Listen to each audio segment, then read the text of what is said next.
प्रभु ने जो काम हमें दिया है उस काम पे गौर करिए, उस काम में ध्यान दीजिए, उस काम को पूरा कीजिए। पौलुस कहता है जिस उद्देश्य के लिए मसीह ने मुझे पकड़ा है मैंने प्राप्त नहीं किया है, लेकिन मैं कोशिश कर रहा हूं हर दिन ताकि मैं उस लक्ष्य तक पहुंचूं और मसीह के उद्देश्य को मैं पूरा कर सकूं।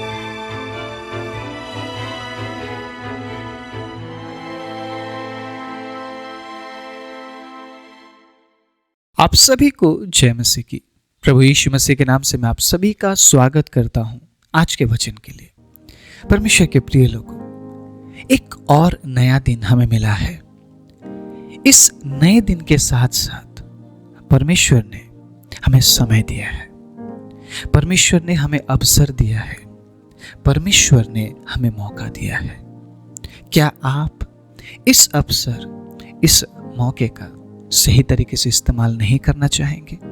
क्योंकि आप भी ये बात जानते हैं और मैं भी ये बात जानता हूं, परमेश्वर के अजीजों, अगर हमने परमेश्वर के दिए हुए अवसर में ही उन कामों को नहीं किया जिन कामों को करने के लिए उसने हमें चुना और बुलाया है, परमेश्वर के अजीजों, मौका, समय, अवसर हाथ से निकल जाएगा और हम कुछ नहीं कर पाएंगे। जो उम्र प्रभु ने हमें दिया है ना, जो समय हमें दिया है, परमेश्वर के अजीजों, जो चीजें प्रभु ने हमें दी है वो इसलिए है कि हम परमेश्वर के काम को अंजाम दें, परमेश्वर के काम को हम पूरा करें। परमेश्वर के अजीजों, हम सब जानते हैं कि हम कहां जाने वाले हैं। जिसने प्रभु यीशु मसीह पर विश्वास किया उसका गंतव्य स्थान कहां है वो व्यक्ति जानता है, क्योंकि वचन में उसने पढ़ा है। लेकिन फिर भी अगर जानते हुए भी हम उन कामों को ना करें जिन कामों को करने से हम उस तक पहुंचेंगे, तो फिर दूसरा ऑप्शन क्या है? फिर कौन से तरीके से हम परमेश्वर के पास पहुंचेंगे?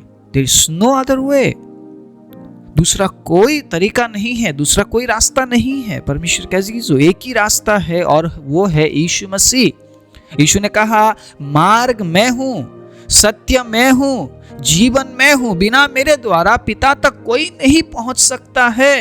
अगर आपने यीशु के जीवन शैली को अगर आपने समझा है, मुझे नहीं पता आपने यीशु मसीह को देखा है या नहीं, मैंने तो नहीं देखा है अभी तक, लेकिन मुझे विश्वास है मैं देखूंगा। बहुत से लोगों ने पृथ्वी में ही बहुत कुछ देख लिया है, वो एक अलग टॉपिक है।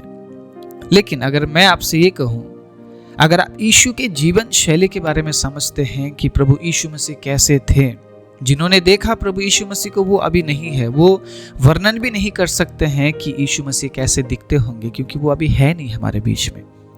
आप समझ रहे मेरी बात?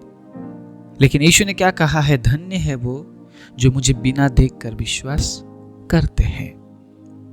अगर हम यीशु के जीवन शैली को समझते हैं, यीशु मसीह के स्वभाव के बारे में समझते, कितना अच्छा लगता है ना, कितना अच्छा लगता है कि हमारा प्रभु कितना महान है। तो सोचिए पिता कैसा होगा। यीशु मसीह ने हमेशा पिता के बारे में बताया है कि अगर जिसने मुझे देखा उसने पिता को देखा है, ठीक है, तुम मेरे द्वारा पिता तक पहुंचोगे। तो यीशु ने हमेशा एक महान परमेश्वर का एक प्रकटीकरण, स्पष्टीकरण देने की कोशिश की है। यीशु ने कहा है, मेरा पिता किसान है, ठीक है, मेरा पिता भेजने वाला है। तो हमेशा यीशु ने लोगों के अंदर इस प्रश्न को हमेशा ताजा किया है कि पिता कैसा होगा, परमेश्वर कैसा होगा। आप समझ रहे इस बात को? आप खुद सोचिए, अगर यीशु मसीह ऐसा है, यीशु मसीह का जीवन शैली ऐसा है, तो जो महिमा में बैठा हुआ पिता है वो कैसा होगा? कभी आपने विचारा इस बात को? हम वहीं तो जाने वाले हैं। यीशु ने कहा है, तुम पिता को देखोगे। क्या आप नहीं देखना चाहते हमारे परमेश्वर को, हमारे पिता को? क्या आप नहीं देखना चाहते? मैं तो बेताब हूं, मैं इसीलिए दुख सहता हूं, मैं इसीलिए दुख उठाता हूं, मैं किसी इंसान के लिए दुख नहीं सहता। परमेश्वर के अजीजों, मैं दुख इसीलिए सहता हूं क्योंकि मैं पिता को देखने वाला हूं। Praise the Lord. मेरे अंदर एक आस है, मेरे अंदर एक एक्साइटमेंट है, मेरे अंदर हमेशा एक उत्साह रहता है कि मैं कब पिता के पास जाऊं। पौलुस कहता है मेरे लिए जीना मसीह और मरना लाभ है, क्योंकि मरने के बाद मैं पिता के पास पहुंचूंगा। तो उसमें देरी क्यों? लेकिन मुझे जीना है ताकि मैं मसीह के बारे में बता सकूं। हालेलुया। मुझे जीना है ताकि मैं मसीह को प्रकट कर सकूं। इसीलिए मेरे लिए जीना मसीह और मेरे लिए मरना लाभ है। मुझे नहीं पता आप में से कितने लोग मरने से डरते हैं, लेकिन मुझे ऐसा लगता है चाहे मैं आज मरूं या कल, मुझे जाना पिता के पास है, क्योंकि मैं अपने आप को ऐसे ही तैयार कर रहा हूं और मैं विश्वास करता हूं कि हम सब अपने आप को ऐसे ही तैयार कर रहे होंगे, क्योंकि जो काम प्रभु ने हमें दिया है उस काम को करना है। परमेश्वर ने आपको क्या काम दिया आपको पता है? कभी आपने जानने की कोशिश की है मुझे क्या काम दिया है प्रभु ने? या हमेशा हम दूसरों के कामों में टांग अड़ाते? ये मनुष्य का स्वभाव है, आदत है कि भैया आप अच्छा नहीं कर रहे, आप बहन आप अच्छा नहीं कर रहे, शायद आप ऐसा कर सकते हैं। हमेशा हम दूसरों के कामों में टांग अड़ाते हैं, हमेशा हम दूसरों के कामों में टांग अड़ाते हैं। इसीलिए वचन में भी बोला गया है तू अपने आंख का लट्ठा निकाल, उसके बाद दूसरों के आंख का तिनका निकालना। तुझे अपने आंखों का लट्ठा नहीं दिख रहा है तो दूसरों के तिनकों पर तेरा ध्यान है। मैं ये समझाने की कोशिश करूंगा आज आप सभी को, अपने काम पर ध्यान दीजिए। प्रभु ने जो काम आपको दिया है उस काम पर ध्यान दीजिए। ये आसान है यूट्यूब पर बैठकर बोलना वो पासवान सही नहीं है, वो चर्च सही नहीं है, वो लोग अच्छा नहीं कर रहे, वो अच्छा नहीं कर रहे हैं। मैं कैसा कर रहा हूं इस बात पर चर्चा करना मुश्किल है। मैं सही बोल रहा हूं? मैं प्रभु के साथ कैसे चल रहा हूं, मेरे बारे में अगर मैं बात करूं तो ये आसान नहीं होगा। मैं सही बोल रहा हूं क्योंकि मुझे सच बोलना पड़ेगा। अगर मैं अपने बारे में बात करूं तो मुझे दूसरे लोग बुरे दिखेंगे ही नहीं, क्योंकि मैं उनको नहीं देख रहा हूं। हाँ, कहीं पे हमें कुछ चीज़ों पे रोक लगाने की भी ज़रूरत है। कुछ चीज़ें सिर के ऊपर चली जाए तो उसे रोकना बहुत ज़रूरी है, क्योंकि हम सभी के लिए वो हानिकारक है। लेकिन इसका मतलब ये तो नहीं कि मैं दिन भर बैठा रहूं और दूसरों को ही मैं जज करता रहूं, मैं दूसरों को ही बताता रहूं कि वो अच्छा नहीं, वो अच्छा नहीं, वो अच्छा नहीं कर रहा है, और मैं खुद को ही अच्छा बोलता रहूं कि मैं अच्छा कर रहा हूं, मैं अच्छा कर रहा हूं, मैं अच्छा कर रहा हूं। नहीं, प्रभु ने जो काम हमें दिया है उस काम पे गौर करिए, उस काम में ध्यान दीजिए, उस काम को पूरा कीजिए। पौलुस कहता है जिस उद्देश्य के लिए मसीह ने मुझे पकड़ा है मैंने प्राप्त नहीं किया है, लेकिन मैं कोशिश कर रहा हूं हर दिन ताकि मैं उस लक्ष्य तक पहुंचूं और मसीह के उद्देश्य को मैं पूरा कर सकूं। आपको किसी पर्पस के लिए बुलाया गया है। मेरी बहनों, मेरे भाइयों, प्रभु आपसे प्यार करते, ठीक है, और आपको किसी पर्पस के लिए बुलाया गया है। उस पर्पस को, उस उद्देश्य को हमें पूरा करना पड़ेगा। उस उद्देश्य को पूरा करने के लिए प्रभु ने हमें काम दिया है, अलग अलग काम दिया है। सभी को एक जैसा काम नहीं दिया, क्योंकि हर एक व्यक्ति डिफरेंट है। हर एक व्यक्ति डिफरेंट है, दिखने में, बोलने में, सोचने में, चलने में, हर एक व्यक्ति अलग है। ये परमेश्वर की महिमा है। परमेश्वर के अजीजों, हर एक व्यक्ति डिफरेंट है। हालेलुया। सभी को परमेश्वर ने बनाया है। हर एक व्यक्ति अलग दिखता है, अलग बोलता है, अलग सुनता है, अलग तरीके से जीवन जीता है, लेकिन सभी को परमेश्वर ने बनाया। कितनी अद्भुत बात है ना ये। क्या इंसान कर सकता है ऐसा? क्या इंसान इस तरीके से किसी चीज को बना सकता है? इंसान जिस चीज को बनाता है ना, उस चीज में हमेशा वो एक ही चीज का इस्तेमाल करता है, क्योंकि उसे पता है कि मैंने एक ही चीज इस्तेमाल किया है, वही अच्छा है, और सभी में मैं उसी को इस्तेमाल करूंगा। क्योंकि इंसान कॉपी पेस्ट का काम करता है। आप समझ रहे मेरी बात? इंसान का काम क्या है? कॉपी करना, पेस्ट करना, कॉपी करना, पेस्ट करना। पूरी दुनिया में यही चल रहा है, copy paste, copy paste, copy paste, copy paste चल रहा है। परमेश्वर का अजीजों, लेकिन परमेश्वर कॉपी पेस्ट नहीं करता है, वो सभी को यूनिक बनाता है। उसने सभी को अलग अलग बनाया है, उसने सभी को यूनिक बनाया है। उसने काला बनाया है तो उसने गोरा बनाया, उसने लंबा बनाया तो उसने छोटा बनाया, और उसने साबित कर दिया कि मैं कुछ भी कर सकता हूं। इसलिए पौलुस कहता है, I can do all things through Christ who strengthened me। जो मुझे सामर्थ देता है, मैं उसमें सब कुछ कर सकता हूं। परमेश्वर के अजीजों, मैं आज थोड़ा सा समय लेकर उस काम के बारे में चर्चा करना चाहूँगा जो काम प्रभु ने हमें दिया है। उसके लिए मत्ती 25 अध्याय उसके 14वीं आयत से मैं पढ़ना पड़ेगा। सुनिएगा, मैं आपके लिए पढ़ूंगा। क्योंकि यह उस मनुष्य की सी दशा है जिसने परदेश जाते समय अपने दासों को बुलाकर अपनी संपत्ति उनको सौंप दी। उसने एक को 5 तोड़े, दूसरे को 2 और तीसरे को 1, अर्थात हर एक को उसकी सामर्थ के अनुसार दिया और तब परदेश चला गया। तब जिसको 5 तोड़े मिले थे उसने तुरंत जाकर उनसे लेन देन किया और 5 तोड़े और कमाए। इसी रीति से जिसको 2 मिले थे उसने भी 2 और कमाए। परंतु जिसको 1 मिला था उसने जाकर मिट्टी खोदी और अपने स्वामी के रुपए छिपा दिए। बहुत दिनों के बाद उन दासों का स्वामी आकर उनसे लेखा लेने लगा। जिसको 5 तोड़े मिले थे उसने 5 तोड़े और लाकर कहा, हे स्वामी, तूने मुझे 5 तोड़े सौंपे थे, देख मैंने 5 तोड़े और कमाए। उसके स्वामी ने उससे कहा, धन्य हे अच्छे और विश्वास योग्य दास, तू थोड़े में विश्वास योग्य रहा, मैं तुझे बहुत वस्तु का अधिकारी बनाऊंगा। अपने स्वामी के आनंद में सहभागी हो। और जिसको 2 तोड़े मिले थे उसने भी आकर कहा, हे स्वामी, तूने मुझे 2 तोड़े सौंपे थे, देख मैंने 2 तोड़े और कमाए। उसके स्वामी ने उससे कहा, धन्य हे अच्छे और विश्वास योग्य दास, तू थोड़े में विश्वास योग्य रहा, मैं तुझे बहुत वस्तुओं का अधिकारी बनाऊंगा। अपने स्वामी के आनंद में सहभागी हो।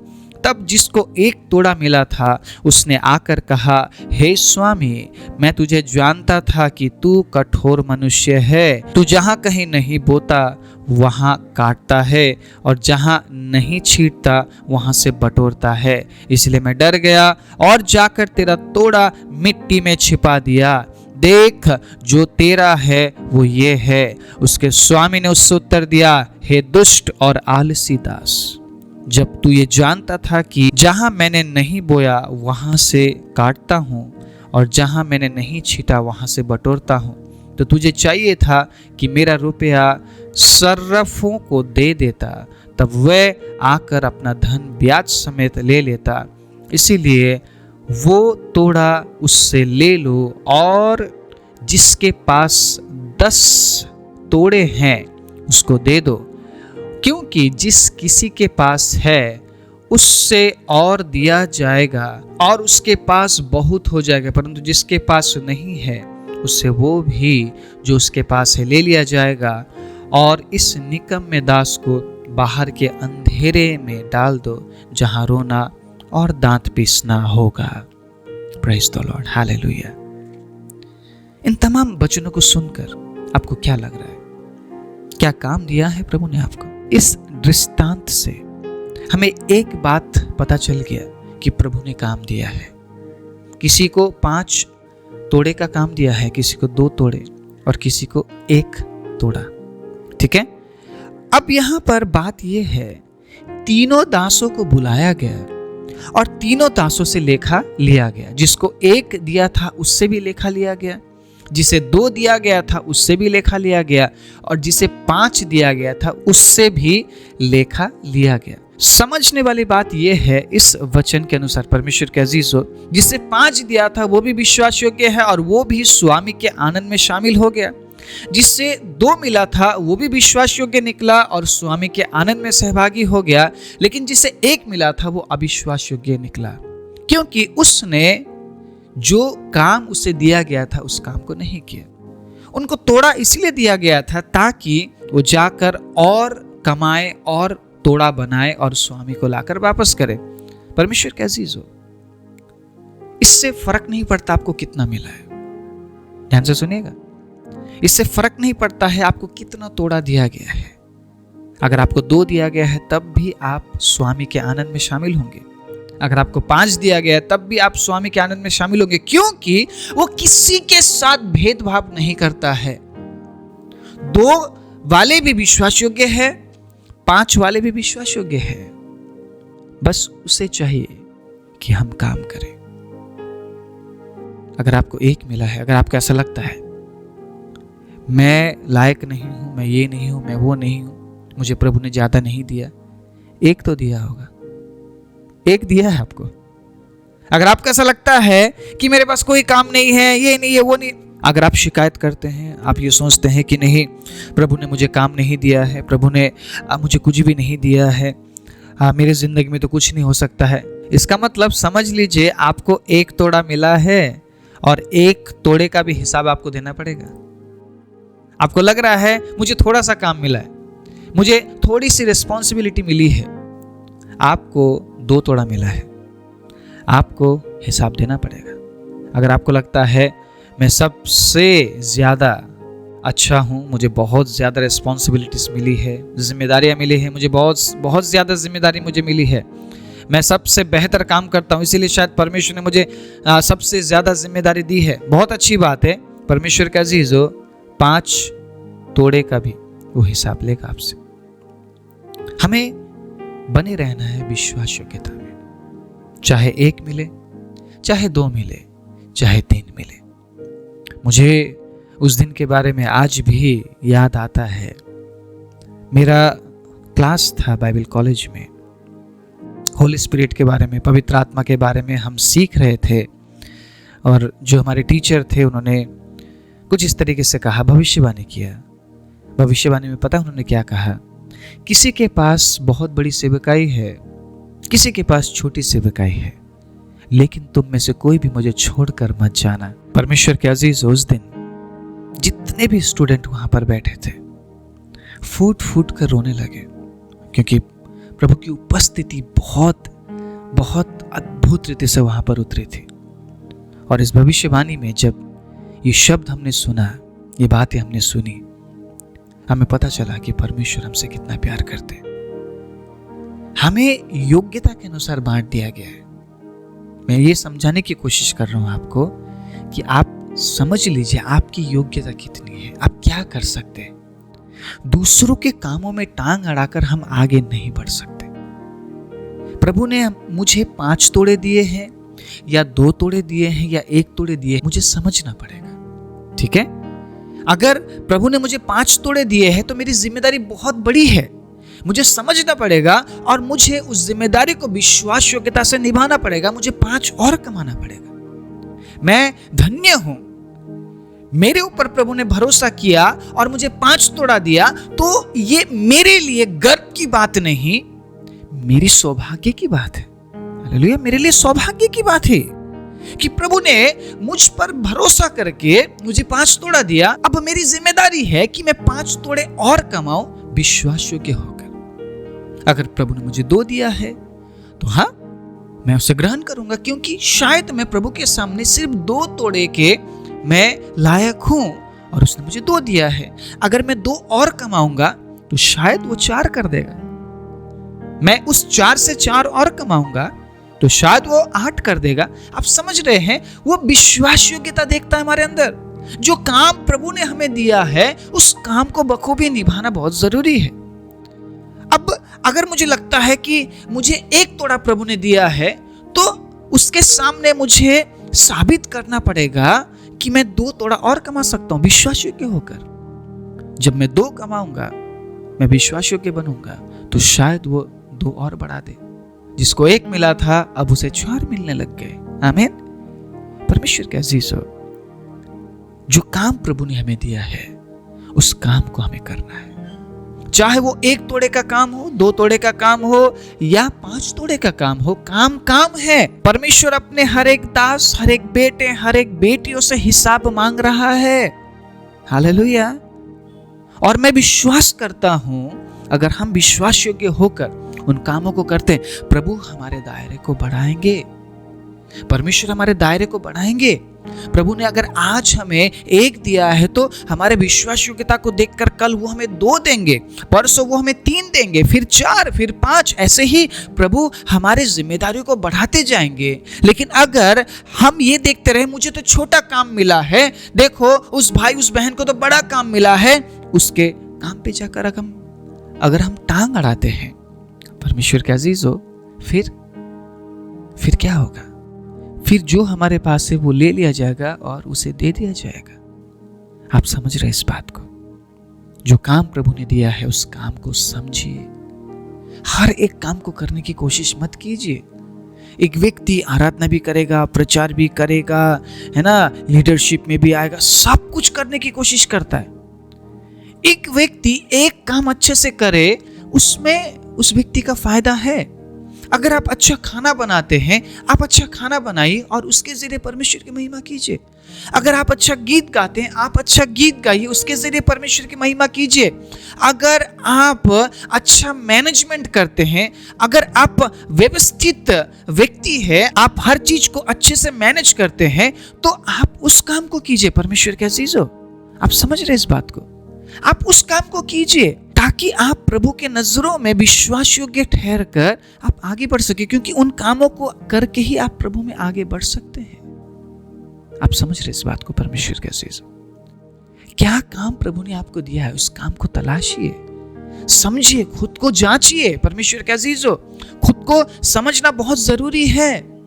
अगर आप खुद को समझेंगे तो आप जान पाएंगे उस काम के बारे में जो काम प्रभु ने आपको दिया है, और उस काम को पूरा करना पड़ेगा। आलसी और दुष्ट बनकर हम बैठे नहीं रह सकते हैं। अगर मैं आलसी बन गया तो मैं उस काम को कैसे करूंगा? अगर मैं दुष्ट बन गया तो मैं हमेशा दूसरों के कामों में मैं टांग अड़ाऊंगा और मैं ये कहूंगा, स्वामी आपने उसे तो 2 दिया, मुझे 1 दे, इसीलिए मैंने नहीं किया। स्वामी ये कहेगा, तुझे 1 दिया गया था, तुझे थोड़ा सा करना चाहिए था, लेकिन तूने वो भी नहीं किया। तूने वो देखा जिसे 2 मिला है। परमेश्वर के अजीजों, वो कहेगा, अगर तू थोड़ा सा नहीं कर पाया तो तुझे अगर मैं ज्यादा भी दे देता तो तू उसको भी नहीं कर पाता। स्वामी को पता है कि इसको कितना देना चाहिए। परमेश्वर को पता है कि इसको क्या देना चाहिए, कितना देना चाहिए। हम सब एक दूसरे की तरह बनना ना चाहे। आप समझ रहे मेरी बात? अगर हम यीशु की तरह बनने की कोशिश करेंगे, हम कभी अविश्वास योग्य नहीं बनेंगे। इस नए सुबह में मैं आपको याद दिलाना चाहता हूं और उत्साहित करना चाहता हूं, अपने काम को पहचानिए और अपने काम को पूरा कीजिए। परमेश्वर के अजीजों, जो काम प्रभु ने आपको दिया है, आप किस क्षेत्र में अच्छे हैं, आप क्या कर सकते हैं प्रभु में बढ़ने के लिए, आप क्या कर सकते हैं प्रभु के राज्य के लिए, प्रभु ने आपको क्या सौंपा है, प्रभु ने आपको कौन सा काम दिया है, उस काम को पहचानिए और उस काम में आगे बढ़िए। बहुत से लोग देने में आगे हैं, ठीक है, उनके हृदय में हमेशा प्रभु बात करते हैं कि तुझे इसे देना है, उसे देना है। मैं कहता हूं, आप उस काम में आगे बढ़िए।